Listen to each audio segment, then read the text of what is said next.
श्री ज्ञानदेव तुकाराम पंढरीनाथ भगवान की माऊली ज्ञानेश्वर महाराज की जय। जगद्गुरु संत तुकाराम महाराज की जय। शांती ब्रह्म एकनाथ महाराज की जय। गोपाल कृष्ण भगवान की जय। सद्गुरु गंगागिरी महाराज की जय। ब्रह्मलीन नारायण गिरी महाराज की जय। राष्ट्रसंत सद्गुरु जनार्दन स्वामी महाराज की जय। सब संतन की जय। सद्गुरुनाथ महाराज की जय।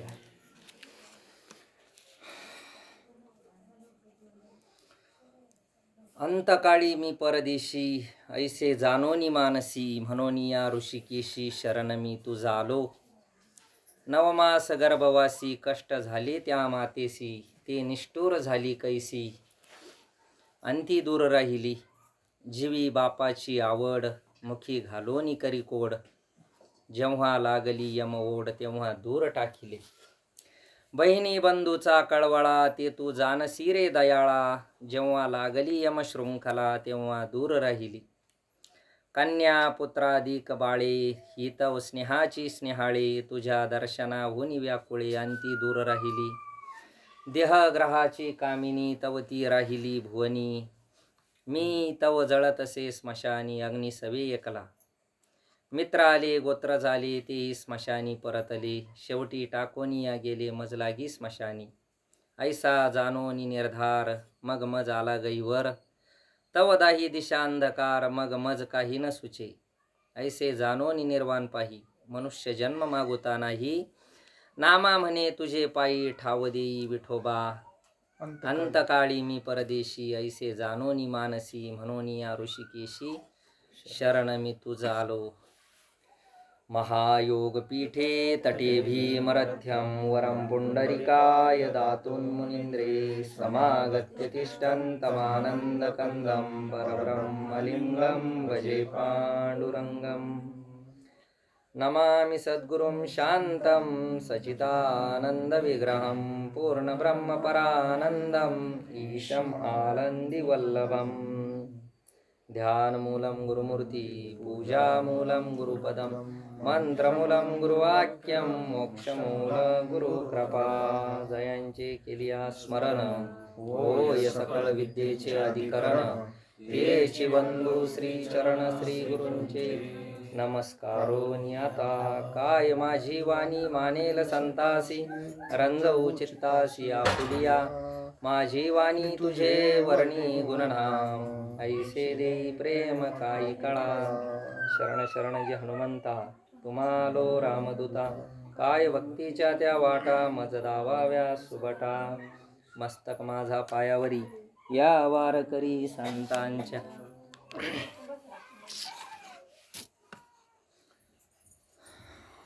नामदेवरायाचा अभंग आहे निर्याणपण प्रकरणामधला.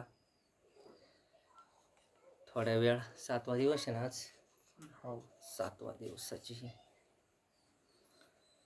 बाबांना लोकीची यात्रा संपून 7 दिवस झाले. 7व्या दिवसाची एक त्यांच्या ऋणातून उतराई होण्याचा आपल्याला प्रयत्न आहे.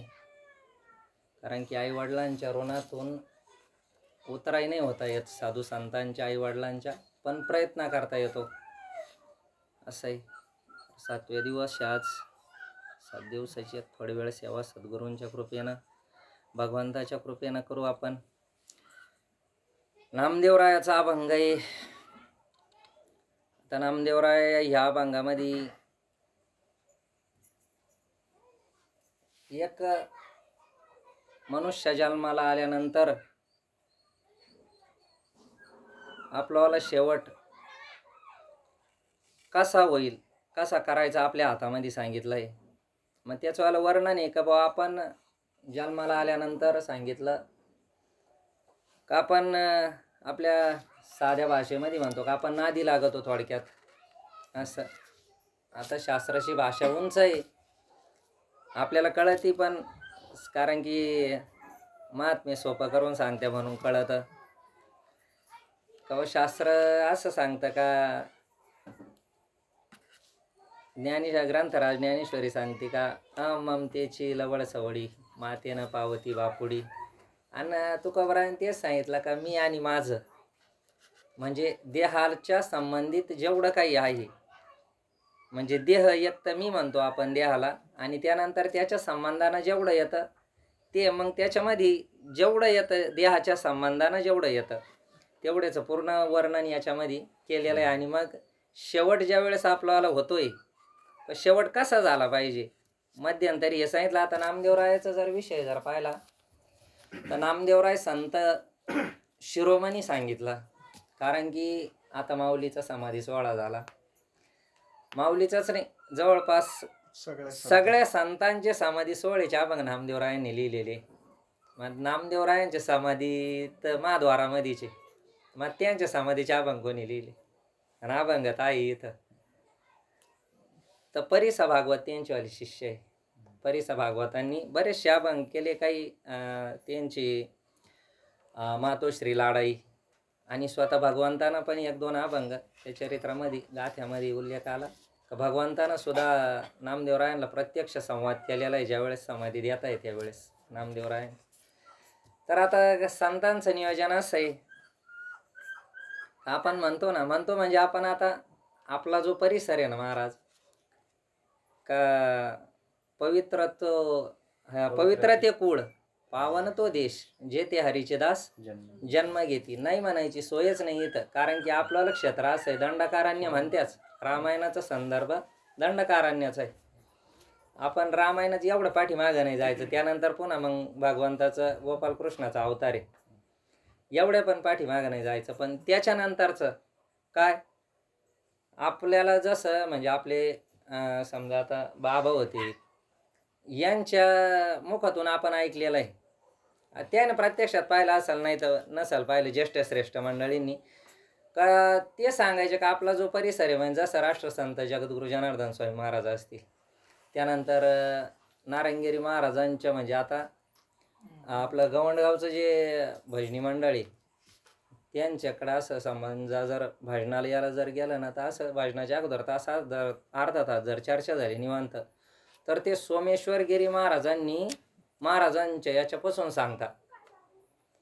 त्यांनी सांगितलं का बा तो जो 1962ला का काही सप्ताह झाला होता गवंडगावला मोठा नारायणगिरी महाराजांच्या हस्ते, त्यावेळेस सप्ताहामध्ये थोडा व्यवहारामध्ये काहीतरी हेरफेर झाल्यामुळं मग आंदरसोलच्या परिसरातल्या त्या भागानं थोडा सुरुवातीला सहभाग दाखवला, नंतर काल्याच्या वेळेस काहीतरी व्यवहारामध्ये हे झालं म्हणे, मग तसपासून तो भाग तुटल्या गेला.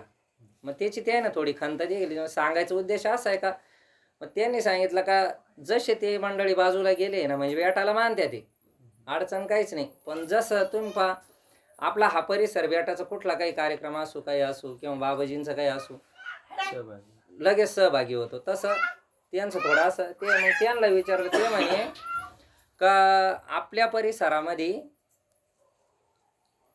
कसा जरी वृत्तीचा माणूस असला म्हणे कसा पण कंटिन्यू त्याला काही समजा माळा असू नाहीतर नसू, एकादशी करीत असू नाही तर नसू, सोमवार करीत असू नाही तर नसू, त्यानंतर आज दी सांगितलं का बा म्हणजे आपण त्याला एकदम हे म्हणतो का ते नामासी विन्मुख असे जे आहेत त्यांना सुद्धा भजनाची इतकी ताकद आहे म्हणे का वर्ष 2 वर्ष 4 वर्ष त्यांनी नुसतं ते ऐकलं ना म्हणे. आणि गोपालनंदगिरी महाराज पण आश्रमावर ज्यावेळेस नवीन आले त्यावेळेस तिथली जी परिस्थिती होती ना एकाला भजन नव्हते असं होतं. आणि त्याच्या अगोदरची जी मंडळी होती आता ते देवराम भाऊन ते असे बरेचसेच ते मंडळी होते ना ते पडेगाववरून भजन शिकून आले होते, गोदेगावकर मंडळी येते. आणि मग त्यानंतर गवंडगावला नाही तर आपल्या परिसरामध्ये भजनाचं खूप ते होतं. आणि मग ज्यावेळेस त्यांना भजन शिकवलं मग त्याच्या पाठीमागे सुरुवातीला 5 नंतर 10 15 20 25 आज आता अशी परिस्थिती आहे गवंडगावचं मंदिर एवढं मोठं असून ते टाळ पुरत नाही, आकड्याला तर जागाच राहत नाही मंदिरात उभे राहायला. मग सांगायचं कसं आहे त्या मंडळींजवळ जर बसला ना ते सांगता का बा महात्म्याची फक्त नजर पडली पाहिजे संतांची बाजूला जातच नाही. असे इतके मंडळी ते होते म्हणे आमच्या गावामध्ये का हे खाणारे पिणारे मंडळी डायरेक्ट नाव ठेवायचे, नंतर इतके प्रमाण कमी होऊन गेलं का जे विकणारे होते त्यांना लाज वाटायला लागली म्हणे. एवढ्या सात्विक गावामध्ये आपण हे असं कसं काय करू शकतो. मग केवळ महाराजांचं मोठ्या महाराजांचं कंटिन्यू येणं जाणं होतं गवंडगाव. मग असं आहे संतांचा खटाटोप कशासाठी एक सांगितलं का बा हा जो आपण म्हणतो ना, तुम्ही संत माय बाप कृपावंत, आणि गुरुवार्यांच्या मुखातून आपण असं ऐकलेलं आहे का, जास्त नाही काही, पण आपल्यावाले ह्या आपण या मानव देहामध्ये किंवा ह्या शरीरामध्ये जे आलोय, तर आपल्यावर 3 ऋण मुख्य आहे. तसे ऋण भरपूर सांगितले, पण 3 ऋण आहे. पहिले ऋण आहे आईबापांचं, म्हणजे पहिलं भगवंताचं आहे, कारण की ज्याने हा जीव दिला दान, तयाचे करीन भजन, किंवा 8वीनं पाय हा माझा नवस, भगवंताला तिथं नवस करून आलेलो आहे आपण. चला, तो नवस ध्यानात नाही राहिला. पुढं मग आता पुढं ज्या आईवडिलांच्या पोटी आपण जन्माला आलो, आता महाराजांनी सांगितलं, गुरुवारे सांगतात का बा, ह्या आपल्या शरीराचा आणि आपल्यावाल्या आईवडिलांचा किंवा पूर्वजांचा आपल्यावाल्या 7 पिढ्यांचा संबंध असतो. आणि 7 पिढ्याचा संबंध असल्यामुळं आपण जोपर्यंत त्यांच्या ऋणातून मुक्त होत नाही तोपर्यंत सुट्टी नाही का बा. मग नुसतंच मग ते नाही का, ग्रंथराज ज्ञानेश्वरीमध्ये ओवी आली, झडझडोनी वाईला निघ. आता इकडे शास्त्रानं सांगितलं का झडझडोनी वाईला निघ, विषयापासून बाजूला असं. मग व्यवहारामध्ये जर वायली जरी निघल्यात म्हणून संबंध नाही तुटत ना. आता घटस्फोटीत पुन्हा एकत्र होऊ राहिले. आता तुम्ही पहा ना, सध्या आता वारकलीचं आहे, त्याच्यामध्ये घटस्फोटीत पुन्हा एकत्र होते, म्हणजे संबंध तुटत नाही, कागदोपत्री तुटत असत. मग तसा आपलावाला आणि ह्या मंडळींचा 7 पिढ्याचा संबंध आहे. आपल्याला त्यांना मुक्त करायची जबाबदारी आपल्याकडे आहे, असं आहे. आणि मग हे 2 सांगितले, एक भगवंताचे, आईवडिलांचे, आणि सगळ्यात मोठं ऋण जर असेल तर साधू संतांचं आहे. कारण की तुम्ही संत माय बाप कृपावंत, कायमी पतित कीर्तिवानो. आणि असं आता आपल्याकडं आपली संतभूमी म्हणून, आता इकडे देवभूमी प्रयाग तिकडं जर गेलं ना, तर तिकडला विषय असा आहे का, 2, 4, 5 वर्षे, 6 वर्षाचे, 10 वर्षापर्यंतचे असे विद्यार्थी ना, का ते डायरेक्ट शिकायला काढून द्या त्या गुरुकुलामध्ये. आता आपले गुरुवर्य महाराज पण होते असे. आणि नंतर ती मंडळी, घरची मंडळी सुद्धा त्यांची अपेक्षा करत नाही का बा यांनी घरी येऊन प्रपंच करावा, ग्रहस्थ आश्रम स्वीकारावा, जेणेकरून आपलंवालं काही वाढल पुढं. त्याने तिकडे डायरेक्ट म्हणजे सोडून दिल्यासारखं राहत आहे. आणि आज पहा, विशेष गोष्ट अशी आहे, आता वगाला आलो म्हणून सांगतो का, आपल्याकडं आपण जरी म्हणतो ना बा आपण परमार्थ करतो, असं करतो, आपण कट्टर परमार्थ नाही करत. आता लय दुर्मिळ पाहायला भेटत आहे. आता इथं बसलोय, काही गोष्टी बोलायला नाही पाहिजे, पण अधिकार नसताना पण बोलतो, कारण ते वगाला आले म्हणून. आपण हा जो मुस्लिम समाज जो म्हणतो ना, ह्या मंडळीमध्ये आता आपल्याला शेजारी आणि थोडी बोलणं होतं ना, का त्यांनी असं ठरवलेलं, घरामधली एक व्यक्ती धर्माच्या नावानं सोडून द्या तरी. आता अलीकडं लय भ्रष्टाचार झाला त्याच्यामध्ये, म्हणजे त्याच्या मनानंच हे झालं, त्याच्यात भरपूर पंथ आहे. पण ते म्हणत्या घरामधले एका मंडळीवर जबाबदारी येते, त्यानं एवढ्याचा पण उद्धार करायचा. ते डायरेक्ट धर्माच्या नावानं सोडून द्या त्या. मग त्याचं शिक्षण तिकडंच, सगळं तिकडंच. मग ते आता इकडं येऊन आता ती वेगळंच काही म्हणत्या, आपल्याला काय प्रत्यक्षात त्याचा अभ्यास नाही. पण तसं मग आपल्यामध्ये पण आपल्याला सांगायचं, पण आपण ऐकून नाही ऐकल्यासारखा करतो. असं प्रत्येकाला वाटावा का मी हा स्वतः धर्मासाठी, संतांनी जे सांगितलंय ते वर्तन करण्यासाठी.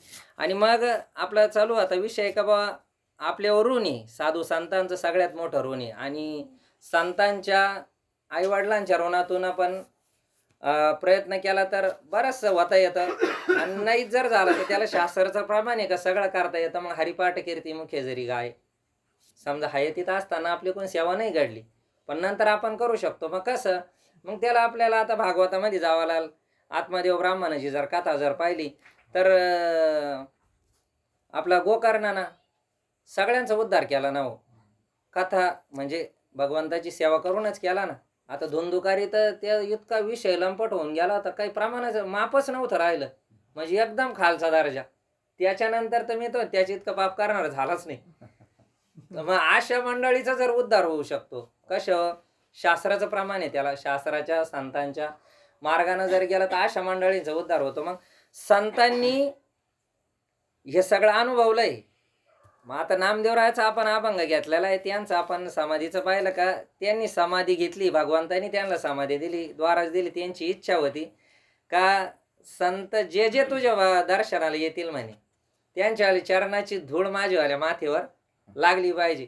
आता असे महात्मे आणि त्यांचा जन्माचा जर विषय जर पाहिला आता भक्त विजयमध्ये लय आला थोडा वाचायचा नाद असल्यामुळं मग त्याच्यामध्ये सांगितलं का एक कबीर महाराज आणि नामदेव महाराज यांनी भगवंताला ज्यावेळेस हे माऊलीच्या निवृत्ती दादाच्या मुक्ताईच्या सोपान काकाची ह्या स्वरूपात येणार होते नवनाथाच्या वेळेस आधी नवनाथ आले आणि मग येणार होते तर यांनी कबूल केलं होतं म्हणे बाबा आम्ही काय गर्भवासामध्ये जन्माला येणार नाही आम्हाला नकोच ती म्हणे मग काय करायचं मग त्यांचा जन्म सांगितला शिपल्यामधून एक कबीर महाराज ते सापडले तिकडं भगीरथीमध्ये आणि नामदेवराय चंद्रभागेमध्ये मग आता प्रत्यक्षात तर यांचा जन्म नाही का अहो हे आम्ही वैकुंठवासी आलो याची कारण अशी एक वेळेस तुकोबा आहे म्हणले काय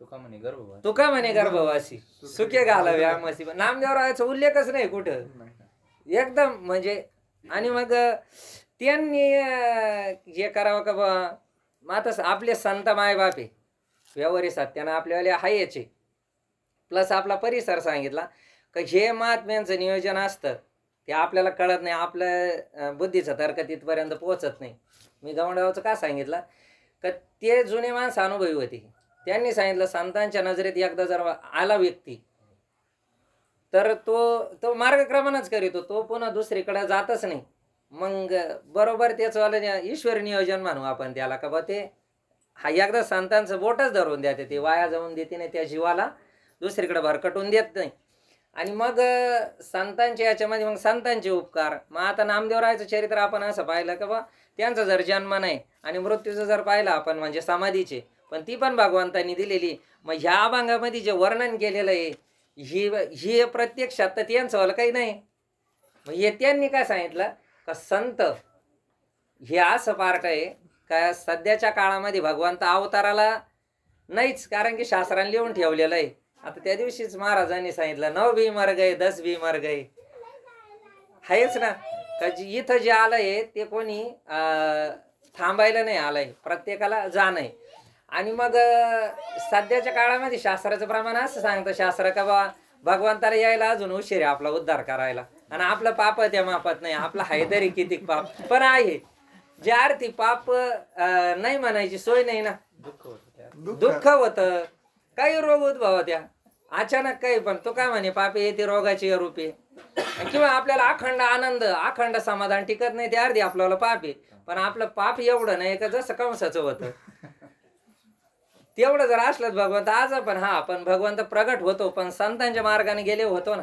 आनंद भेटतो ना भगवंत स्वरूप सांगितलं काय सच्चित आनंद हे भगवंत स्वरूप आहे मग आता तो आनंद आपल्याला संतांकडून भेटतो मग आता सध्या जे आहे हे पंचमहाभूत जे काम करताय हे पूर्णचे पूर्ण डिपार्टमेंट संतांच्या हातात आहे कोणाला पटू नाही तर नाही पटू म्हणून हे सगळं व्यवस्थित चालू आहे आणि आता मोठ्या मोठ्या महात्म्य कडून आपण ऐकतो का हे सामर्थ्य संतांकडे डायरेक्ट भगवंताला उधार देऊन टाकेले तुम्हाला काय करायचं ते करा आणि संत काय करते वाढवाय सुख भक्तिभाव कुळाचार नाम संतांनी दुसरं सांगितलंच नाही गोंदवलेकर बाबानं तर डायरेक्ट फैसलाच करून टाकला गोंदवलेकर बाबा म्हणे तुम्ही काहीच करू नका नामस्मरण सोडून जर कलियुगामध्ये दुसरं कोणी काही सांगत असेल तर त्याला कोपरा बसून डायरेक्ट लोटगाने घालायचं करूच नका काही किती शक्ती नामस्मरण आणि संतांचा अनुभव राहतो हाची माझा अनुभव विश्वदेव सत्यत्वी देवता या जवळ असे आहे ना खबराच्या हा पापनाचे दर्शन आणि मग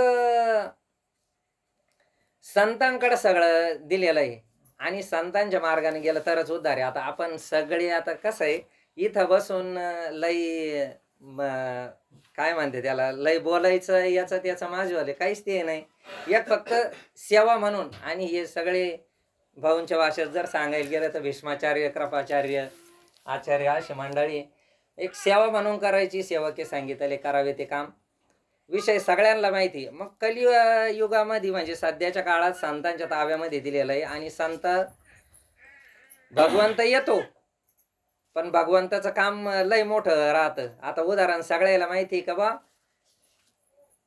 खुरापणारी बाई आणि कोळप भगवंताचं काम असं सांगितलं कोळप्यावानी जर दोरीत असेल तरच ते कोळप्यामध्ये दम धरतात दोरीत जर नसेल तर त्याला काय भगवंताला काय तसं संतांचं काम सांगितलं खुरापणाऱ्या बाई सारखं आहे म्हणे कसं ती जरी तास सोडून जरी असलं ना म्हणे ती कडान आता अण्णा पण लई दृष्टांत भारी आणि ते त्यांनीच करू जाणे, कारण की संतांचा महिमा बहुदुर्गम, शाब्दिकाचे काम नाही ते आपण काही पण बोलल्यात माझ्या नाही.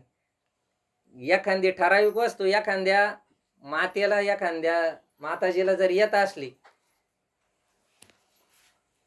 तर एखादी ठराविक वस्तू स्वयंपाकामधली का तिला सुगरण मानतात, असे संतांचं वेगळाचे काहीतरी. आणि मग ह्या भांगामध्ये जी सांगितलेली स्थिती ही नामदेवरायांना का, तर संत हे तेची संत ज्यांचा हेत विठ्ठली, किंवा देवते संत निमित्त त्या प्रतिमा.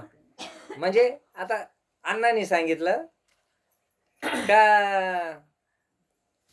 व्होल्टेज तेवढाच आहे म्हणे, फक्त ते कोण टावर वरून आली तुमच्या ट्रान्सफॉर्मरमध्ये सबस्टेशनला उतरून तुमच्या ट्रान्सफॉर्मरात आली वावरातल्या, आणि तिथून तुमच्याकडे ह्या 4 तारी आली त्याच्या वाकडा टाकून तुम्हाला जोडून दिलं, नाही तर करंट तेवढाच म्हणे. विश्वास नसेल तर हात लावून पहा असं. आणि मग तसं संतांचा पावर तेवढाच आहे. आज पण संत काय नाही करत, माऊली प्रत्यक्षात होती. आता ते तर त्यांचं वर्णनच केलं का लोपले ज्ञानी जगी इथं नेणं ती कोणी, अवतार पांडुरंग नाव ठेविले ज्ञानी. आता माऊलींनी काय काय नाही चमत्कार केले हो, कारण लोक जर ऐकायलाच तयार नाही कोण. मग आता हा असं ते केलं का आपल्याला जर समजा संतांचं असं आहे, आपल्याला लय संताप आला, लय भांडण, म्हणजे एखादी गोष्ट नाही सहन झाली ना, आपण काय करू बरं. शांतीचं जर आपण किती कंट्रोल केली, नाही शांत राहिलो आपण, शांती भंग झाली आपली, तर आपला विषय असा आहे का आपण एकदा फाड किती मोठं बोलून जाऊ काहीतरी, म्हणजे कधी ना ऐकलेल्या एक सुद्धा हा वव्या वा कधी ना ऐकलेल्या वव्या सुद्धा आपण बोलून जाऊ असं. तसं संतांना जर लईच राग आला तर त्यांचं एकच आहे का ते फक्त चमत्कार करत्या, नाही तर त्यांना हे 6 जण वैरी ना, यांना स्पर्श नाही राहत. ते टायमावर ते बोलून पण घ्या, त्या नाथबाबाच्या चरित्रात भरपूर उल्लेख येतो. तसं संत हे चमत्कार करते, आणि आपण तर राग आला म्हणजे मग आपला संताप आपण व्यक्त करतो. मग आता संतांकडे जर ह्या सध्याच्या काळातला डिपार्टमेंट जर दिलेला आहे, संतांकडे तीच शक्ती आज पण, आणि आपण अनुभवलेली मंडळी आहे. त्यामध्ये एक शब्द खोटा नाही. आपण गुरुवर्य महाराजांचं पण अनुभवलेलं आहे, मोठ्या महाराजांचं पण अनुभवलेलं आहे, आणि जुन्या मंडळी कोण ऐकलेलं आहे. आपला बाबाचा विषय राहिला का बाबाच्या वयाची एक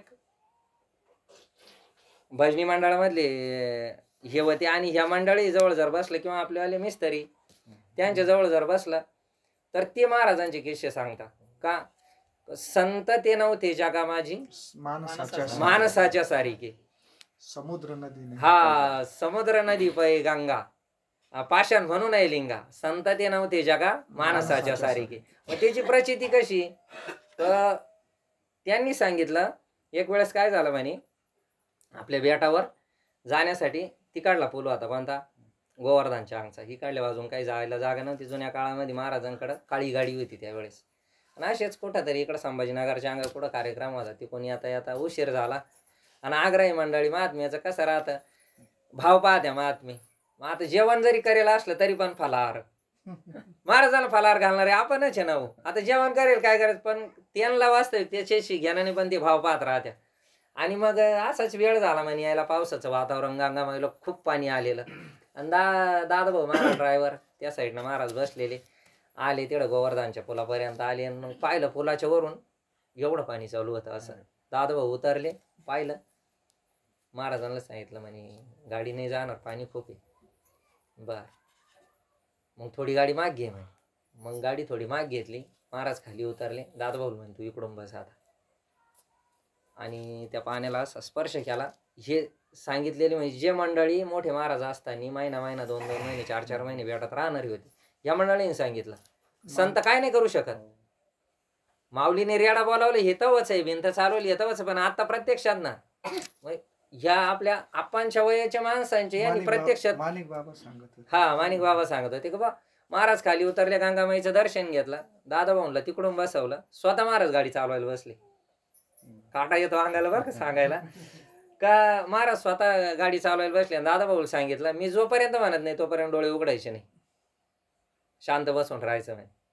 आणि काहीच नाही, बसले. गाडी चालू झाली का नाही झाली असं दादा भाऊला महाराजांना माहिती नाही. आणि ज्या वेळेस महाराज म्हणे आता डोळे उघडतं, ते पहिले ते राहिलो होते. करील ते काय. नो हे हा सामान्य महिमा संतांचा, नैवेद्य हातीचा मूर्तीचे. संत काही करू शकत. आणि मग हे संत कसे, चमत्काराचं नाही सांगायचं आपल्याला, पण संत हे त्रिकाल ज्ञानी. आणि जीवाची सोडवणूक संत सोडून कोणी करू शकत नाही. त्याला ज्ञानेश्वरी ग्रंथाचं माऊलीचं प्रमाणे कैवल्याचा अधिकारी, मोक्षाची सोडी बांधी करी, जाळाची ये परी तळवटू घे.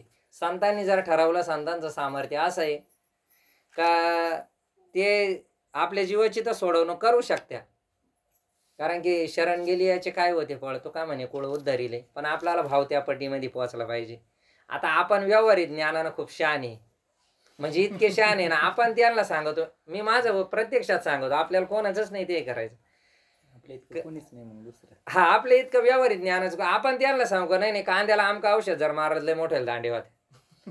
मी सांगायचो ना, नवीन नवीन ज्या वेळेस म्हणजे सुरुवातीला भाऊ यायचे ना, म्हणजे ते काय समोर असं नाही, पण बसले जर असले ना, आता हे मित्रमंडळी बसेल राहायचे, काय चालू आहे काय नाही, असं आहे मिरचीचं, असं आहे आमका औषध मारले, असं होतं तसं होतं हे होतं. आणि त्यावेळेस भाऊंकडे डाळिंबाचा बाग होता. हे आम्हाला माहिती नाही ना. आता आम्हाला काय माहिती ऐकायचं म्हणून आमची चर्चा चालू. आता कार्यक्रमाला थोडा 10-5 मिनिटं वेळ आहे, मग बसले थोडे बाजूला. गोंदवलेकर महाराजांचे कार्यक्रम स्टाल तिकडं वैशुताईकडं त्यांच्याकडे यायचे त्यावेळेस. आणि मग हे कधी कळालं, ज्या वेळेस तिकडं मेळाव्याला गेल्यानंतर गपच बसायचं काम आलं ना. अरे म्हणलं आपल्या मिरच्या गेल्या कोणाकडे, इड डाळिंबाचं बाग आहे. म्हणजे संत पाना तुम्ही, संत म्हणजे महात्मे कसे बोलून नाही, अनुभवानं खूप राहते. पण ते काय म्हणते ना, उथळ पाणी. हा, आपल्या उथळ पाण्यावर खळखळाट राहतो जास्त. आणि मग संत हे त्रिकाल ज्ञानी असत्या. मग त्रिकाल ज्ञानी असल्या म्हणजे कसं, जे भगवंताचं कार्य करतो मान्यता करतो मी हे भगवंताचं आहे, पण तीच शक्ती संतांमध्ये पण आपला विश्वास बसत नाही का. तर आपण संताला जे पाहतोय ते आपल्यासारखं पाहतोय. आपल्याली नजर ही सामान्य नजर आहे. आणि संतांना पाहायचं म्हणलं नंतर मग सांगितलं, मग काकड्याच्या अभंगात, कृष्णांजन एक वेळा डोळा घालीत आढळ, तिमिर दुःख गेले फिटली भ्रांतीचे पडळ. किंवा संतांना ओळखण्याकरता निदान निम्म संत तरी झालं पाहिजे. पण हा जीव असा आहे महाराज, याला लई हे जे 6 जण वैरी आहे ना, त्याच्यातला एक जरी उठला तरी तो कुठंच टेकून देत नाही, असं आहे. हा, अहो बाबाजी साधारण आपल्याला बाबाजी धान्य फेरीला येणार हे 2 दिवस आधी माहिती असलं. निदान आता आपल्या घरी येऊ राहिले, आपल्या रस्त्यानं चालले. मग आता जरी 1 किलोमीटर वस्ती तुमची मध्ये असेल, पण बाबाजी गावात आले सकाळी 8 वाजता मेसेज आहे, आणि 8, 10, 10:30, 11 वाजता तुमच्या परिसरात येणार. एवढं माहिती असून सुद्धा आपण त्यांच्या दर्शनाला तिथपर्यंत नाही जाऊ शकत म्हटल्यानंतर आपल्याला किती आपलं कर्म किती प्यार आहे. मग आपल्याकडं असं आहे ना, आपण आपल्याला काहीतरी उगाच खूप समजतो आपल्याला, पण प्रत्यक्षात काहीच नाही. संतांना काहीच नाही. संतांनी तर डायरेक्ट हातवर करून दिले, यारे लहान थोर गेले कल्याणाच्या जीवाचं. नाही गेला तर मग हे जरी नाही ऐकाल तरी दुसरा येईल. हे जर नाही ऐकलं, मग संतांच्या मार्गात नाही आलो तर हे जरी नाही ऐकाल तरी दुसरा येईल. सरते शेवटी वा काळ बांधून नेईल, एका जनार्दनी आमचं काय बाजाईल. त्याच्यात त्या चरणाचा उल्लेख असा आहे का ह्या आपल्याला आता सगळं कळत आहे काय संतांचं. आपल्याला संतांचे अनगणित उपकार आहे का आपल्या येवाली ती पात्रातच नाही, जिथं आपण संतांच्या पुढं तरी लागू म्हणून. हा त्यांच्या मनाचा मोठ्यापणा आहे. कारण की लेकुराचे हित वाहे माऊलीचे चित्त कबा, हे विषयामध्ये गुरफटलेले. मग ते गुरुवारी उदाहरण सांगते काय, आता बादली पडली म्हणे विहिरीमध्ये, मग आता गळाचं खाली जायचं काही काम नाही, पण ते एका जातीचे. संतांना आपलं वालं दुःख, आपण ज्या दुःखामध्ये गटांगड्या खातोय हे संतांना पावत नाही. मग ते जवळ करण्याचा प्रयत्न करते. म्हणजे यांचं खरं स्वरूप काय ते स्वरूपापर्यंत पोहोचवायचं काम संत करत असत्या, असं आहे. मग त्या ठिकाणी मग ते बघत नाही काही. आणि मग सांगितलं का बा, मग संतांचं हे त्रिकाल ज्ञानी असत्या. मग त्रिकाल ज्ञानी असल्यामुळं आपलं वालं सगळं माहिती आहे त्यांना. भूत भविष्य, हा, भूत भविष्य वर्तमान सगळं कळतं त्यांना. ते आपल्याला याचं राहिलं ना, हे जरी नाही ऐकाल तरी दुसरा येईल, तर त्याच्याच डायरेक्ट स्पष्ट उल्लेख सांगितला काय, साधू संतांचं जर तुम्ही ऐकलं नाही, मग त्याच्यामध्ये सांगितलं मुका झालो, वाचे गेली, साधू संतांची निंदा केली, किंवा बैरा झालो त्याच्यात, मग ती पुन्हा जाग करायला त्या जगजोगी. याच्यामध्ये आज सांगितलं संतांचं जर आत्ता जर ऐकलं नाही म्हणे आपण, तो जो दुसरा येतो ना म्हणे, दुसरा तिसरा कोणीच नाही. मारी ती, तोडी ती, झोडी ती निष्ठूर, यमाचे किंकर बहुसाल. जे येते तो येईल दुसरा. तो दुसरा आहे. तो दुसरा आहे. दुसरा ते म्हणजे हे जरी नाही ऐकाल तरी दुसरा येईल म्हणजे तोच आहे. मग गाठ तर त्याची घ्या नाही ना, कारण काय सांगितलं, जो जन्माला आला त्याला मरण आहे. संतांच्या मार्गात आला त्याचं कल्याण आहे. नाही जर आला तर हेच जरी नाही ऐकाल, पण त्याचा विषय असा झालाय महाराज वातावरणाना. आता ते त्याला जोड आहे बरं का, हे संगीत काय जे असेल त्याची वाली, पण त्याच वाला जर असं मनोरंजन म्हणून जर केलं ना तर मग त्याचा संदर्भ लागत नाही. कधी संदर्भ लागल? पिंगळा पिंगळा पिंगळा आपण म्हणतो काय, त्याच असं खोल उतरावं लागलं त्याच्यामध्ये. अरे आपल्याला सांगेली, आपल्याला म्हणजे मला सांगेली, हे मायासाठी असं नुसतं सांगायला म्हणल्यावर पण किती सांगितलं तर काय करणार. मग संत हे त्रिकाल ज्ञानी असत्या, त्यांना आपलीवाली पार सगळंच. ते भीष्माचार्य नाही का, ते बाणावर पडला म्हणून भगवंताला विचारला, अरे मावलं चुकीचं कर्मच नाही, मी नैष्टिक ब्रह्मचारी म्हणे. त्याने का असं कसं काय होईल? भगवंत म्हणे थांबा. मग ते मागचं सगळी कॅशेट उचकून दाखवली, कोणत्या 40व्या 60व्या जन्मात राजपुत्रान. मग ते बाणाच्या यानं तो सरडा उचलला आणि तिकडं साबरीवर पाडला, आणि ते दुःख इठ कर्म त्याचं आलं इठ आत्ता जिवंत झालं. आणि मग तसं संतांना सगळं कळतं. ते संतांचं अंतकरण म्हणजे लई आता काय आपण अनुभवलेली मंडळी आहे, काय नसते आठवण काढावं संतांची, लगेच 2-5 मिनिटात फोन यावा किंवा संतांकडला निरोप यावा. काय महाराज हे राहतं किंवा घार हिंडे आकाशी लक्ष तिचे पिलापाशी बाळापाशी. तसं इतका कळवाळा असतो संतांना, आणि संतांनी इतका कळवाळा नाहीच. व्यवहारी सत्तेमध्ये आपण किती जरी म्हणत असलं, आता तो विषय येईलच पुढं, कोणाचं किती प्रेम राहतं कुठपर्यंत राहतं. आपला विषय असा होता का संतांनीला जेवढा कळवाळा आहे, येतो हिताचा कळवाळा, जीव तुटत असे. संत मायबाप शास्त्रानं सांगितलं. आता मग ते देवभूमीचं तिकडला विषय निघला होता. ते मंडळी घरची अपेक्षा करत नाही ना, तर ती जिथं राहत्या ना तिथली मंडळी त्यांना इतके सांभाळत्या. आता प्रेमानंद बाबाच पाहा ना तुम्ही, वयाच्या 14व्या वर्षी घरातून, 12व्या का 14व्या वर्षी घरातून निघून राहिले, आणि आज त्या महात्म्याचं कार्य जर पाहिलं, काहीच नाही केलं म्हणजे नामस्मरण सोडून, सगळंचे सगळं जगच करून घेत आहे ना. म्हणजे जिथं ते ज्यांनी त्यांना सांभाळलं आहे, ते संत असतील, आचार्य असतील, ते राधाकुंज बिहारीच्या मंदिरामधले असतील, भगवंत सगळी त्यांची व्यवस्थित करतोय. हा विषय पुढला आहे, पण आपल्या व्यावहारिक नजरेनं जर पाहिलं तर ज्या आखाड्यामध्ये ते राहिले त्यांनीच सांभाळलेलं आहे त्यांना. म्हणजे संत सांभाळते ना, का व्यापक झालेले असते ना. संत आपली वाली संकुचित वृत्ती असती, आपलं आपल्या पुरतं मर्यादित राहतं, संतांचं व्यापक असतं. तसं इथं काय सांगितलं, संतांना इतकी काळजी या जीवाची, इतकी इतकी इतकी का म्हणजे म्हणायचंच नाही, खूप काळजी. आणि मग ह्या जीवाची हेळसांड होऊ नये किंवा वेगळ्या मार्गाला जाऊ नये किंवा पतन होऊ नये. का? दुर्लभ हो मनुष्य देहिनाम क्षणभंगुरा तत्रापि म्हणणे वैकुंठ प्रिय दर्शनम. का साध तुकोबरायची याच्यामध्ये जर सांगायला गेलं का, हा नरदेह दुर्लभ जाणारे तुम्ही वासुदेव वासुदेव माना. का मनुष्याच्या जन्माला आल्यानंतर आपल्याला साध्य काय, त्या साध्यानं जर गेलं तर आपण व्यवस्थितरित्या संतांच्या मार्गाने मार्गदावनी गेली आधी दयानिधी संत, ते प्रमाण भरपूर आहे. त्यांच्या मार्गाने गेल्यानंतर आपल्याला कुठंच आघात होत नाही, जेणेकरून ते आपल्यावाले भगवंतापर्यंत, आपल्याला भगवंत स्वरूपापर्यंत पाठवत्या. जर त्यांचं जर आपण जर नाही ऐकलं तर मग त्याचा पण विषय पाहिला आपण का काय होतं. मग संत त्रिकाल ज्ञानी असल्यामुळे ना ह्या जीवाच्या पुढं काय अवकाळा होणार आहे, हा कोणाच्या आधारावर आहे. एवढा उड्या जे हाणतोय, हा मी म्हणतोय, माझं माझं म्हणतोय, हा ज्यांच्या याच्यावर उड्या हाणतोय त्याचावाला खुलासा या अभंगामध्ये केला. सरळ सरळ मराठी सगळ्याला कळायसारखं आहे. त्याच्यामध्ये पहिल्या याच्यामध्ये त्यांनी सांगितलं, अंतकाळी मी परदेशी ऐसे जाणोनी मानसी म्हणून या ऋषिकेशी शरण मी तुझा आलो.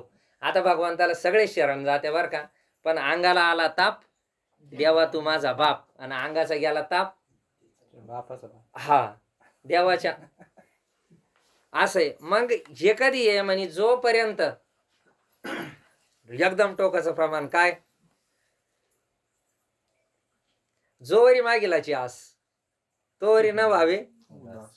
आणि ज्या वेळेस म्हणे मग असं भक्त ऐसे जाणा जे देई उदास, भक्तांचं लक्षण सांगितलं का ते उदास वृत्तीनं राहते. मग ते ज्ञानेश्वरी संदर्भ आला का ते गतव्यथा उदासीन तो आहे ना, अनपेक्ष सुचिर दक्ष.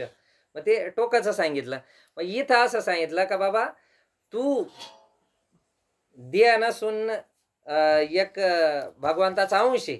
आणि तू जर देह समजित असल आणि देहाच्या संबंधानं हे तू जेवढे काही मानित असेल म्हणे याचा खुलासा केला पुढं. पण याच्यामध्ये तू भगवंताला शरण जाय, कारण की अंतकाळी कोणीच नाही तुझ्या बरोबर. ऐसे जाणोनी मानसी, तू मनावर असं ठसून घे, तुला जरी वाटत असेल कोणी पण नाही, कोणीच नाही तुझं वालं. तुझा फक्त एक भगवंत आहे. का तू त्याचा वाला अंश आहे. त्याला भगवंताला तू गर्भात वचन देऊन आलेला आहे, तिकडं उलटा टांगलेला होता. आता ते काय सांग गर्भीच्या यातना माझं भोगिता नारायण. आता आपल्याला मागचं तर काही आठवत नाही, पण माता मावल्यांनी ज्या पद्धतीत आपल्याला सांभाळलंय त्यांचे काय ते काय व्यालीचे हे सांगितलं ना. हा व्यालीच जाणे म्हणजे जिना जन्म दिला तिलाच माहिती का कसा भगवंताचा अंश तिनं पोटामध्ये सांभाळला, काय काय यातना झाल्या, काय काय नाही झाल्या. ह्या सगळ्या त्या माता मावलेल्या माताजींना माहिती. आपण फक्त त्याचं वर्णन करू शकतो, बाकी काही नाही. आणि मग सांगितलं का नवमास म्हणून या ऋषिकेशी शरण मी तू झालो. भगवंताला वचन देऊन आलो गर्भामध्ये का बाबा बाहेर जर आलो तर तुझं भजनच करील, भजन सोडून काहीच करणार नाही.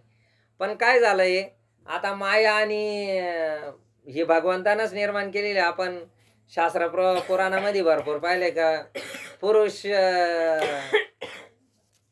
प्रकृती सांगितलं काही ठिकाणी, माया सांगितली. मग आता मायाचा वारा लागल्यावर मग आपण भरकटतो. मग आपण हे माझं ते माझं, हे माझे आईबाप, हे माझी जमीन जुमला घर येते, आपण त्याच्या पाठीमागं लागतो. मग मी आणि माझ्या संबंधात आल्यानंतर सांगितलं पुढं का हे कळल म्हणी. पण जर समजून केलं तर अंतकाळी मी परदेशी ऐसे जाणोनी मानसी म्हणून या ऋषिकेशी शरण मी तू झालो. भगवंताला शरण जाय. नाही जर गेला शरण तर काय होत आहे म्हणे तू ज्यांच्या भरोश्यावर काय काय केलं तो 9 मास गर्भवासी, 9 महिने तू आईच्या गर्भामध्ये राहिला. त्या आईला काय कष्ट झाले आपला विषय झाला मग शिकच. काय जिना जन्म दिला किंवा जिना पोटामध्ये सांभाळाय तिलाच माहिती का तिला किती यातना झाल्या. मग ती जी आई आहे ती निष्ठुर झाली कैसी आणि ती दूर राहिली. ज्या वेळेस तुझं वाला ह्या कुडीतून तो भगवान परमात्मा ज्या वेळेस निघून गेला, तो वाला देह इथं पडला स्थूल देह, आणि तो जीवात्मा चैतन्य याच्यातून निघून गेल्यानंतर ती निष्ठुर झाली म्हणे आणि शेवट दूर राहिली.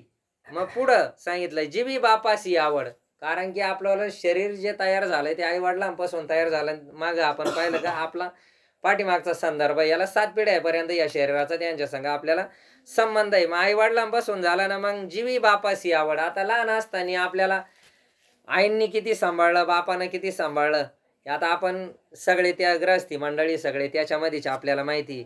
मुखी घालोनी करी कोड, का आपल्या ताटामध्ये जर जेवायला तर माऊलीनं ते बालक हा बापाच्या ताटी रिगे, तो बापाशी जेवला. हा बापाशी जेवू लागे. मग असं वडिलांच्या भांड्यामध्ये आपण जेवायला बसलो.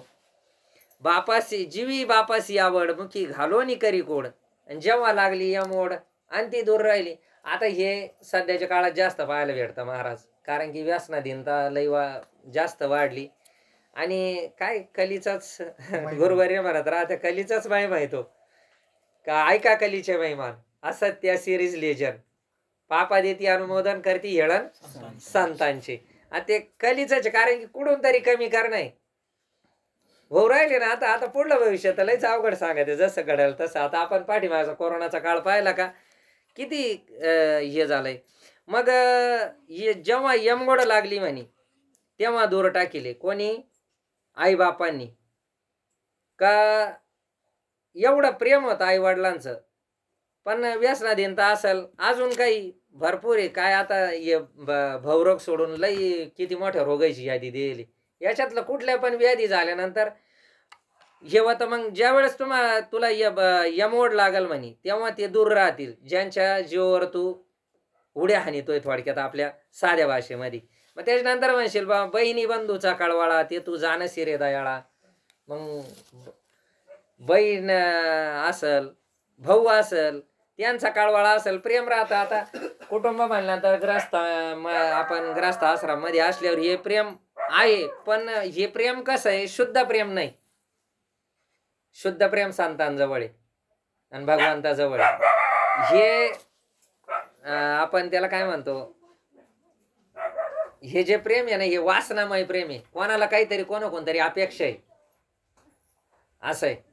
माता पिता बंधू बहीण हा, हे न पवती निर्वाणी. इष्टमित्र स्वजन सखी येतो सुखाची मांडणी. एकला मी दुःख भोगी कुंभ पाक जाचणी, तिथे कोण सोडविना. एका सद्गुरु वाचवणी. हा, माता पिता बंधू बहिणी. मग आणि ते सांगितलं ना, तुकोबारायांनी पण सांगितलं, नको नको माना गुंतू माया जाळी.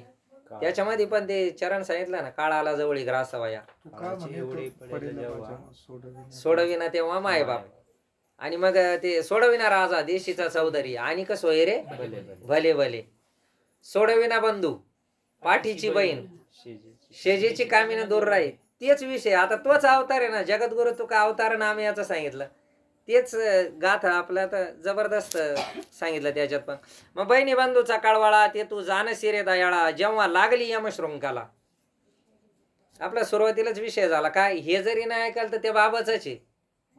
या काय सांगितलं ना, यमाचा भाऊ ना प्राणी होय. मग ते यमशृंखला लागली तेव्हा ते सुद्धा दूर राहिले म्हणे. कन्या पुत्राधिक बाळे ही तव स्नेहाची स्नेहाळे, तुझ्या दर्शनाहुनी व्याकुळे आणि ती दूर राहिली. का एखाद्या घरी, समजा आपल्याच घरी, आता तुमच्याकडं सोमवारचा बाजार आहे ना, आमच्याकडं गुरुवारचा बाजार आहे.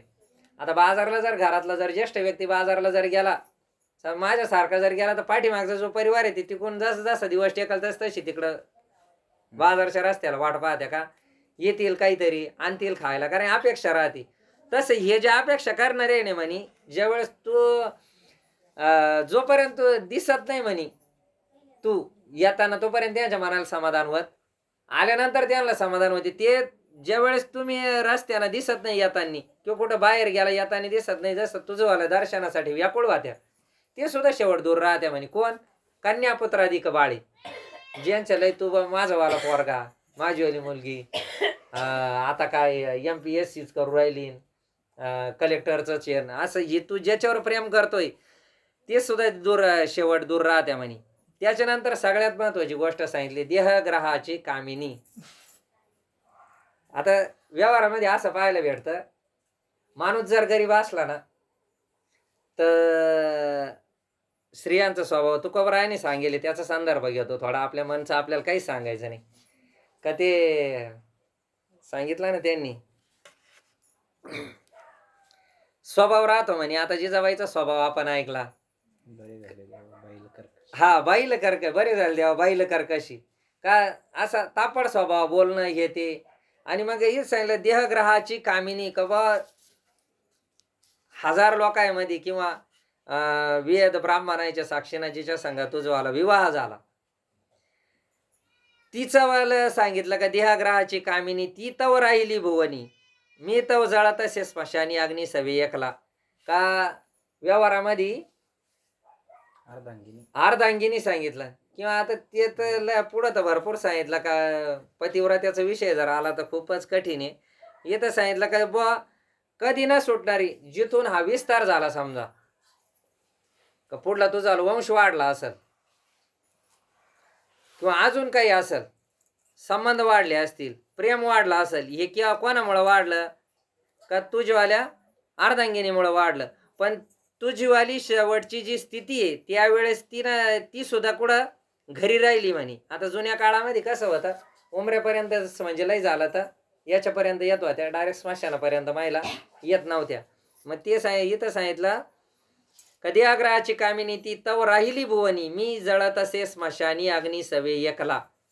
मग आता त्याच्यानंतर बरं चला, पोरं सोरं गेले म्हणे, तुझी मंडळी गेली, मग आता मित्र झाले, गोत्र झाले, तेही स्मशानी परत आले, ते फक्त पेटून द्यापर्यंत आले म्हणे शरीराला. बर का, हे तू ही जी स्थिती म्हणे, याच्यातून चैतन्य निघून गेल्यानंतर तू लांबून पाहू राहिला याच्यावर प्रेम करणारे कोण कोण आहे आणि कुठपर्यंत येत्या ही स्थिती नामदेवराय आपल्याला सांगू राहिले.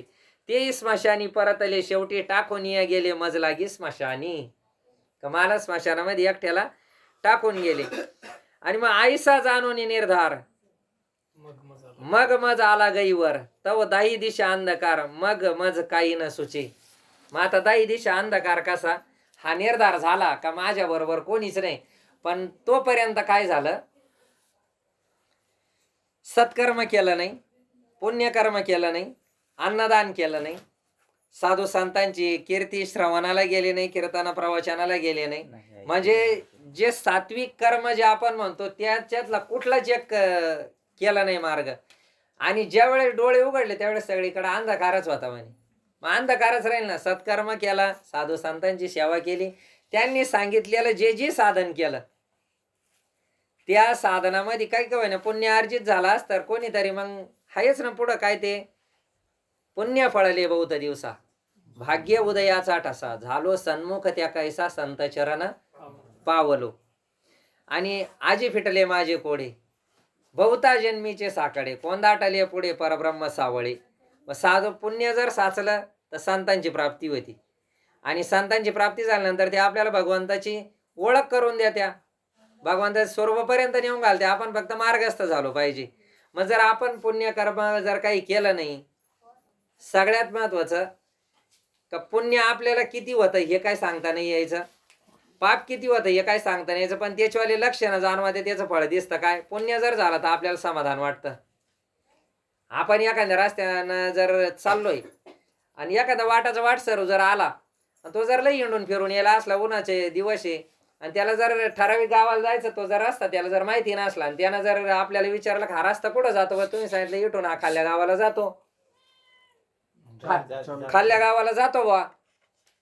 मग तो जर असं तिकडून वैजापूरच्या अंगून जरूळ मार्गे फिरायला जर असला आणि तिकडून जर येता नाही आला आणि इकडून आल्यानंतर जर आपण त्याला सांगितलं, मग तो सांगता अहो एवढं जवळ होतं माहितीच नाही, मी तर एवढं हिंडलो, तुमचे लय धन्यवाद केले पाहिजे बा.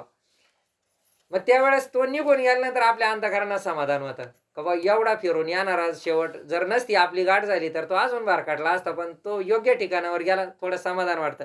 म्हणजे सांगितलं मग परोपकारामधून समाधान भेटू शकतं समजा. मग आता असं ते एक पुण्याचं काम झालं. तर पुण्याचं कामाचे का अजून सांगितलं भाऊ म्हणे मोटरसायकलवर जर आपण जर चाललो म्हणे तर पुण्य काय पुण्य कमवायला काही लई ते नाही लागत म्हणे. एखादं जर आपण इकडून मोटरसायकलवर चाललो आणि तिकडून एखादं मोटरसायकलवर येत असला आणि त्याचावाला स्टँड जर खाली असला चालू याच्यात, आपण त्याला सांगितलं बाबा तेवढा तो आल्या गाडीचं स्टँड वर करून घ्या, पुण्य आहे म्हणे, ते पुण्य प्राप्त होऊ शकतं. मग असं पुण्य प्राप्त झाल्यानंतर संतांची भेट होती. पुण्य प्राप्त झाल्यानंतर अजून भरपूर भेटत, पण पहिलं संत भेटायचं सांगितलं, कारण तिळ पुण्य साचा पडे. मग संत भेटल्यानंतर मग काय कृष्णांजन एक वेळा प्रमाण होऊन गेलं, डोळा घालीत आढळ.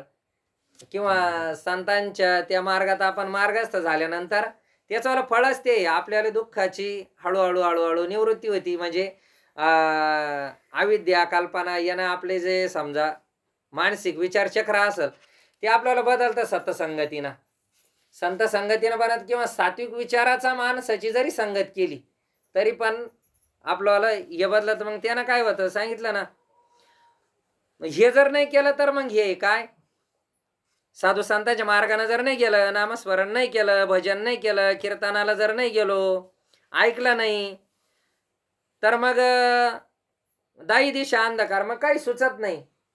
मग सुचत नाही म्हणजे जर गुरुवार्याने सांगितलं का जर अचानक जर काही आपल्याला जर धक्का जर लागला म्हणजे बसला तर काय करावं काही उमजत नाही म्हणे. काय करू म्हणे आपण, समजा आता ते 1 तास उरला खटवांगर आयसी भाग्यदशा कैसी प्राप्त झाली नाथ बाबाच्या हरिपाठामध्ये प्रमाणे. आणि आता आपल्याला म्हणे आपल्याला माहिती झालं का आपल्याला आयुष्याचं आता 1 तास राहिलं म्हणे, काय करू म्हणे आपण बँकेमध्ये. म्हणजे हे रिअल बोलायचं. आता आम्हाला इथून अजून 10 किलोमीटर जायचंय. मग आता जर 1 तास आयुष्य जर राहिलं तर काय करू, बँकेत जाऊ, पैसे काढू, कोणाला ATM देऊ, सोनं नाणं याखंडे. आता तर पहिल्यासारखं ठुती नाही जमिनीत उकरायला जायला. काय करणार आहे का डॉक्टरकडे जाऊ, काहीच नाही करू शकत ना आपण. मग आता जर अचानक जर काही आघात जर झाला तर काहीच सुचत नाही. तसं जर सात्विक कर्म आपल्याकडून काहीच नाही घडलं तर मग मग आपल्याला अंधकारच नाही. पण हे सगळं झाल्यानंतर ऐसे जाणोनी निर्वाण पाही. बाबा तू मनुष्य जन्माला आलाय आणि हे सगळं तू किती जरी नाही मानला तरी ते होणार आहे. काय का आपल्यावाली संस्कृतीच दिव्य आहे. आपल्या संस्कृतीमध्ये आहेच तसं काय, ह्या भगवंत ह्या शरीरामधून ते चैतन्य निघून गेल्यानंतर या शरीराचं जे होणार आहे ते या अभंगामध्ये सांगितलेलं. काय कोणाला सांगायची गरज नाही. भजनी मंडळ येतं, पाहुणे रावळे घरचेची नसली तरी तर पाहुणे रावळे बाजार करून आणि त्या नाही तर मग एखादा उदार राहतो तो म्हणतो चट 13 बिराव झाले हो, पैसे मागता येतील त्यांच्याकडे, नाही दिले तर पुण्याचं काम आहे. म्हणजे याला पेटून द्यायची तयारी सगळं आहे. मग ज्यांच्या भरोश्यावर आपण राहिलेलो आहे त्यांचं तर काहीच एक अडलेलं नाही. काय लय झालं तर म्हणे 13 दिवस असं तसं लय झालं. त्याच्यानंतर झालं तर मग लईच प्रेमाचं जर असेल तर 1 महिना. आपण मग याचं ज्ञान झालं पाहिजे आपल्याला का जातं काय आणि राहतं काय येतं. कारण की देह तव निर्मिला पाचाचा हे पंचमहाभूताचं शरीर आहे. संतांच्या आपल्याला त्यांच्यावाले उपकार आहे की त्यांच्याकडून आपल्याला ज्ञान झालं नाही तर जोपर्यंत त्यांचं ज्ञान नव्हतं तोपर्यंत आपण असेच होतो ना. इथून लई बोलायचं हे नाही. एक त्यांच्यावाली कृपा आहे म्हणून एक आपलं तोडकं मोडकी सेवा करायची म्हणून बोलायचं काम आलं. आणि त्यांनी मार्गदर्शन केलंय त्याच्यावर तेच सांगायचं आपल्याला, दुसरं काहीच नाही. का आपण याला आपलं समजत होतो पण आता अजून पण समजतो पण एवढं नाही त्याच्यात फरक पडला काही होय ना, कमी झालंय. आता एक आपण द्या नसून बाबा आपण भगवंताचे अंश आहे आणि आपल्याला शेवट भगवंताचीच प्राप्ती होणार किंवा त्या स्वरूपाला जायचंय हे आपल्याला कळलंय. आता मग महाराजांनी सांगितलं का खरं तू कोण आहे ते पाय. आता ऐसे जाणून निर्वाण पाय. तू ज्यांच्या भरोशे होय ते सगळं सोडून दे. तू तुझवालं कल्याण कसं होईल हे पाय. आपल्याला सांगितलं ऐसे जाणून निर्वाण पायी मनुष्य जन्म मागुता नाही. नामा म्हणे तुझे पायी ठाव देई मज विठोबा. काय का बाबा शेवटची पाळी एक मनुष्य जन्म सुखलिया वर्मा फेरा पडे. कथा कीर्तनामधून याच्यातून आपण भरपूर ऐकलं का 83,99,999 एवढ्या. आणि शास्त्राच्या दृष्टीनं जर पाहिलं तर 84 लक्ष योनी, त्याच्यामध्ये 4 खाणी, त्याच्यामध्ये खेचर भूचर जलचर असे या 4 आहे. मग त्याचे ते स्वेदज उद्बीज अंडज आणि जारज. मग काही अंड्यातून येत्या, काही जारातून येत्या, काही घामातून तयार होत्या. स्वेदज अंडज जारज आणि उद्बीज काही बीजातून प्रगट होत्या. मग असं सांगितलं. मग एवढ्या योनी नाथबाबांना तर स्पष्ट सांगून दिलं एक एक योनी कोटी कोटी फेरा मग लागे मनुष्य द्याचा वारा सांगितलं. आपल्याला एवढं पाठीमागं जायचंच नाही. आपण इतके म्हणजे साधू संतांच्या विचारानं आपण इतके प्रफुल्लित आहे ना, आपल्याला तिकडून सांगितलं. आपण ते कसं आहे ते याच्यामध्ये राहतं ना क्रिकेटमध्ये, जर चांगला प्लेअर जर असला तिकडून नुसता वर उचलायचं का मी इकडं सावध राहत, तसं संतांनी नुसतं सांगायचं ना आपण लगेच श्रवण करून आतमध्ये गेलं पाहिजे. फक्त इकडून नाही गेलं पाहिजे असं आहे. आतमध्ये गेलं का मग ते ठसत. मग मनुष्य जन्म नाही बाबा. मग इथं स्त्री पुरुष लहान थोर असा काही भेदभाव नाही. मनुष्य जन्माला आला ना तू काय का हा पुन्हा नाही. मग काय करायचं नामदेवरायांनी सांगितलं. त्यांनी त्यांची स्थिती सांगितली म्हणजे ते आपल्याला सांगते का ठाव देई मज नामा म्हणे तुझे पायी. भगवंताच्या पायी म्हणजे भगवंताच्या स्वरूपात संतांनी सांगितलेल्या वचनात.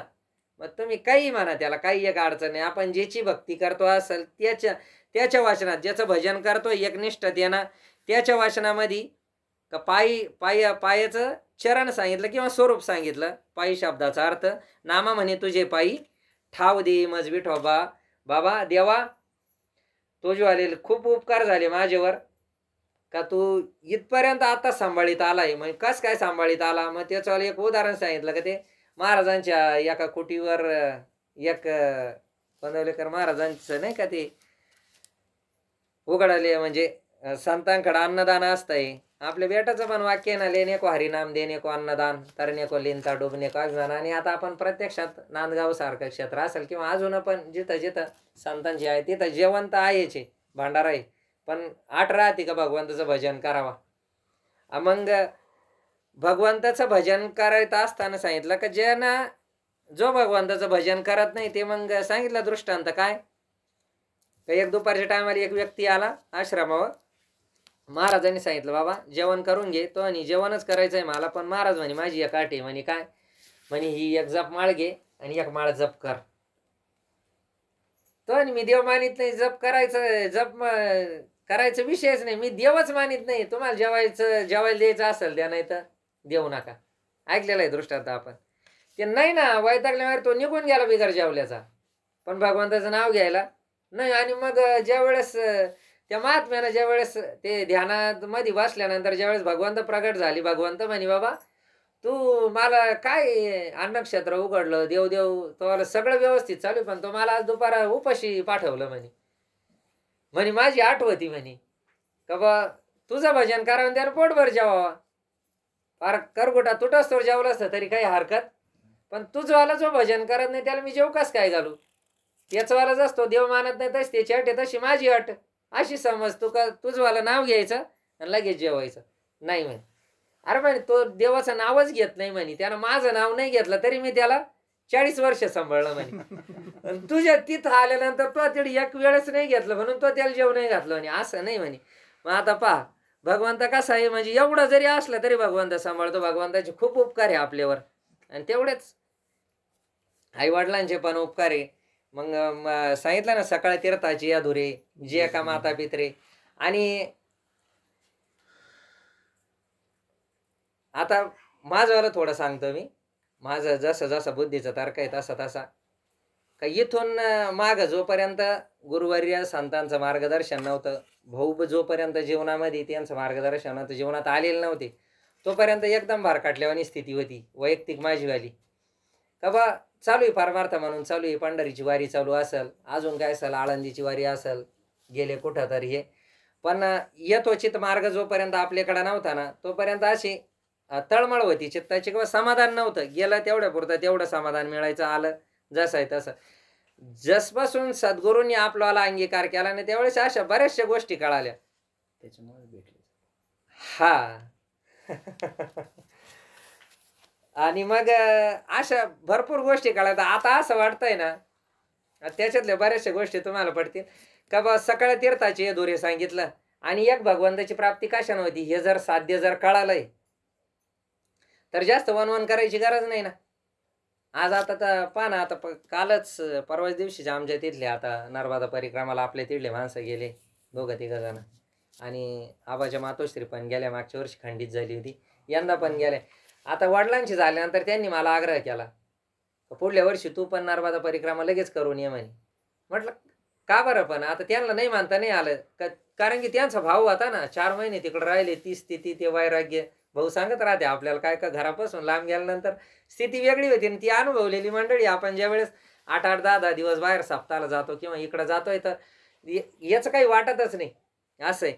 मग ते म्हणे ते करून ये. पण माझ्या मनाची धारणा अशी झाली का मायबाप केवळ जर काशी आहे त्याने न जावे तीर्थाशी, आणि तीर्थाला जाऊन तरी काय होणार आहे, अंतःकरण शुद्धी वैराग्य प्राप्त होईल. आणि ते जर आपल्याला कामामध्ये काम काही म्हणा राम राम एवढं जर सोपं भक्ती 5वा पुरुषार्थ सांगितला ना, आणि ते करायचं जर संतांचा मार्ग जर एवढा सोपा आहे तर वनवन करायची गरज नाही ना. त्याच्यापेक्षा ठाईचं बैसोनी करा एकचित्त, आवडी अनंत आळवावा त्यांच्या कृपेनं असं. तर ह्या अभंगाचं आपण हे पाहिलं थोडक्यात का अंतकाळी मी परदेशी ऐसे जाणूनी मानसी म्हणून या ऋषिकेशी शरण मी तुझा आलो. 9 मास गर्भवासी कष्ट झाले तया मातीसी, ते निष्ठूर झाली कैसी आणि ती दूर राहिली. जीवी बापासी आवड मुखी घालोनी करी कोड, जेव्हा लागली यम ओढ तेव्हा दूर राहिली. बहिणी बंधूचा कळवाळा ते तू जानसी रे दयाळा, जेव्हा लागली यम शृंखळा तेव्हा दूर राहिली. कन्या पुत्राधिक बाळी ही तव स्नेहाची स्नेहाळे, तुझ्या दर्शनाहुनी व्याकुळे आणि ती दूर राहिली. देहग्रहाची कामिनी ती तव राहिली भुवनी, मी तव जळत असे स्मशानी अग्निसवे एकला. मित्र झाले गोत्र झाले ते स्मशानी परतले, शेवटी टाकून या गेले मज लागी स्मशानी. ऐसा जाणूनी निर्धार मग मज आला गईवर, तव दाई दिशा अंधकार मग मज काही न सुचे. ऐसे जाणूनी निर्वाण पायी मनुष्य जन्म मागोता नाही, नामा म्हणे तुझे पायी ठाव देई विठोबा. संतांना कळवाळा आहे, आपल्याला जागा करतात आणि केलंच ना, उठा जागे वारे आता त्यांचाच अभंग आहे. स्मरण करा पंढरीनाथा, भावे चरणी ठेवा माता चुकवी व्यथा जन्माच्या. मग त्याच्यातच सांगितलं धनदारा पुत्रजन बंधू सोयरे पिशून सर्व मिथ्य हे जाणून शरण रे गा देवासी. का भगवंताचं जर नामस्मरण केलं संतांची प्राप्ती होती. आणि संत एकदा जीवनामध्ये आल्यानंतर काय परिवर्तन होतं हे आपण आपल्याला स्वतःला विचारायचं, नाही तर प्रत्यक्षात पाहायचं. आपण काय लई काय म्हणते त्याला दुधाना काय म्हणते ना धुतलेलो नाही, असं परिवर्तन होतं. केवळ सत्संगती भगवंताच्या नामस्मरणानं ह्या सगळ्या गोष्टी प्राप्त होत्या. दुःखाची निवृत्ती होती आणि परमानंद सुखाची प्राप्ती होती. हळूहळू हळूहळू हळूहळू भाऊ सांगत राहत्या रीते ढाळे ढाळे. जर गेलं तर होतं, या काही कुठलाही काही होत नाही, परिवर्तन होतं. पण मग टिकून राहावं. आता साधनानं गेलं तर साध्याची प्राप्ती होती. असं आहे. थोडक्यात काहीच मंतव्य नसताना अचानक भाऊंनी फोन केला आणि एक आपल्यावर ऋण आहे तो विषय झाला का त्या सेवेतून आपल्याला उतराय व्हायचंय. म्हणून तुम्ही संत मायबाप जेवढे सगळे अधिकारी मंडळी आहे, नामधारक मंडळी आहे, तुम्ही जसा जसा आशीर्वाद दिला तसा तसा बोलायचा प्रयत्न केला. वास्तविक मला कीर्तन येत नाही, प्रवचन येत नाही, काहीच येत नाही. हे तुमच्याच कृपेचं प्रसाद आहे. तोच थोडा एक तोडकांड ना तरी बालक बोबडा बोले का वेडा वाच चुका पाऊले ते चोज करून माऊले रिजे जीवी किंवा नोहे दास करा परी हा झाला से डांगोरा यासी काय करू आता तू हे सकाळ जाणता. म्हणून झालेली सेवा माऊलींच्या चरणी, नामदेव महाराजांच्या चरणी, सकल संतांच्या चरणी, तुम्हा संत मायबापांच्या चरणी समर्पित करून सेवेला पूर्ण विराम. पुंडलिक वरद हरी विठ्ठल श्री ज्ञानदेव तुकाराम पंढरीनाथ भगवान.